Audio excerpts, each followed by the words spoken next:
You don't have to move fast. You just have to move. Take those Mm, take those little steps, those baby steps, those steps of faith, and just move forward little by little. Don't worry yeah, about it's not a sprint or it's not a marathon, right? Or yeah, yeah, it's not a sprint, it's a marathon. You're taking it one step at a time. You can't eat an elephant with one bite. You can't eat an apple with one bite. Addiction and overcoming your life's hurts and your habits and your hangups and the things that have happened to you, right? Those are not yeah. things that are going to change overnight. And I think that's where a lot of people get hung up on. They wake up one day and they say, okay, I'm going to become this, and I'm not going to let this worry me anymore or bother me anymore. And so they go, cool, and they go through the day, and then they something happens, and it pops its head out, and they go, well, I can't do it. And they throw up their hands and they go, I'm just going to stick with what I know because it's what I know, and it's I at least know how to manage it, right? Mm-hmm. And that's what happens. Fear often tells us that we need to have everything figured out before we start, but Yes. faith says take the next right step, and God will and God trust God with the rest, right? Yes. Take the next right step and trust God with the rest. In the book, I give readers um, a lot of different things that they can do, through writing and other things. But one of the things I do is I give goals, right? You do. I give you things that you can do, not just for achievement's sake, but to begin to align your actions with God's purpose. Mm, Sometimes that means just taking small steps like writing a prayer or joining a group or asking somebody for help. But the key is obedience over perfection.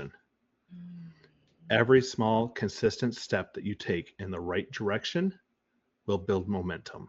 And God mm, meets us in that motion, and He physically or spiritually, but it brings me comfort. I know what it's like. I'm scared of the dark, or I'm scared of what's on the other side of that, around that corner, when I finally turn that corner and it's no longer in my life. I'm yeah. scared of it because it's now the unknown, Right. and we don't like the unknown.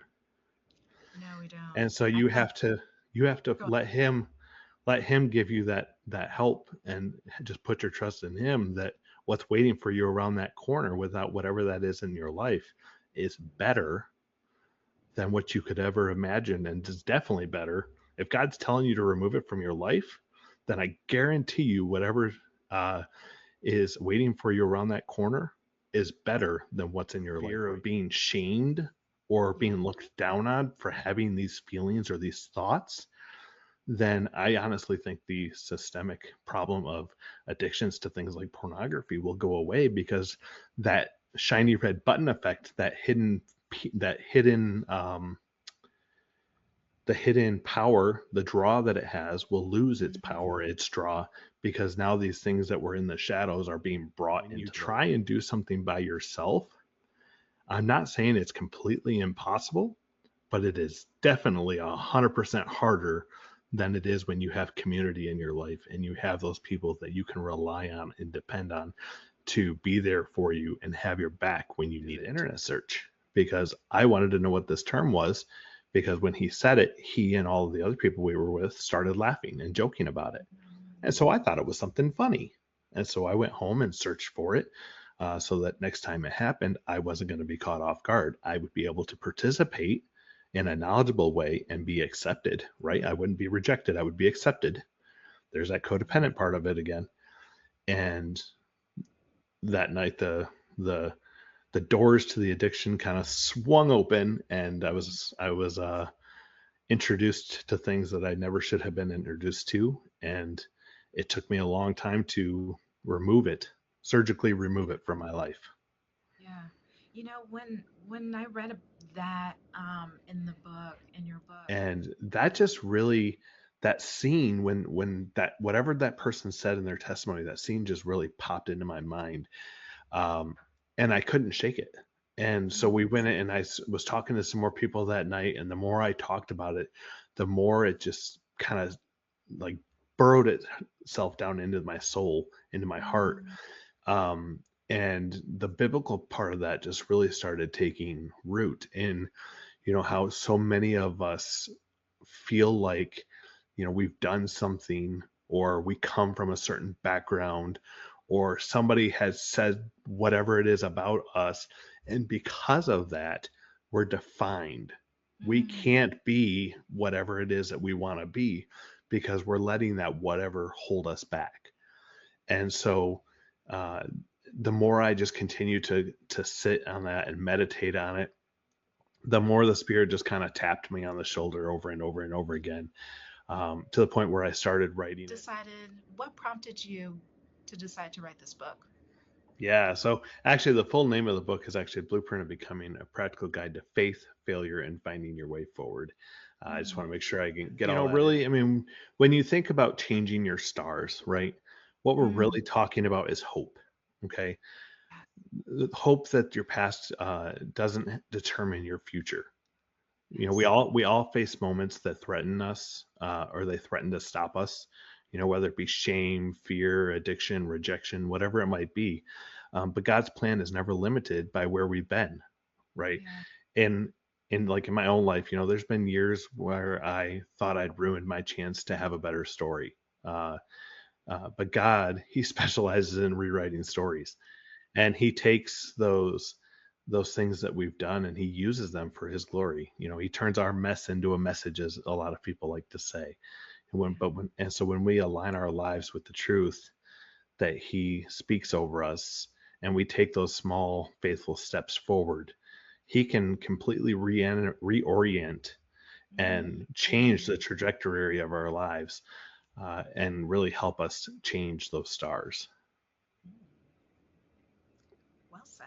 I couldn't have What said you're it better really myself. doing is you're sheltering them. And so when they get older and they are away from home and they're at their friend's house, Yes. or they Yes. go off to college, or they become adults on their own, and now they have this shiny red button that they found because mom Yes. and dad said I couldn't ever touch that button or Right. let alone look at it. What are they going to Right. testimony, of course, because that I think helps frame the book.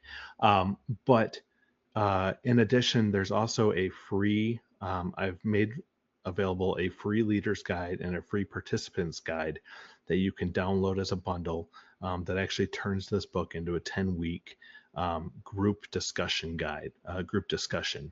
And it walks you through as a group, because now you're in that community that we talked about earlier.